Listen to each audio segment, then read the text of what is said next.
If your computer is slower than a snail on a lazy day, you're due for an upgrade. First things first, you'll need a solid plan. Decide on the purpose of your build: gaming, streaming, or just everyday use. Next, research your components: CPU, GPU, motherboard, RAM, storage, and power supply. Compatibility is key. Make sure everything fits together like a puzzle. Once you've got your parts, set up a clean workspace.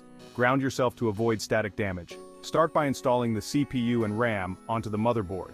Then, mount the motherboard into the case. Connect your storage and power supply, and don't forget to manage your cables for better airflow. Finally, plug everything in, double-check your connections, and power it up. If it boots, congrats, you've built your PC. Stay tuned for more tips and happy building.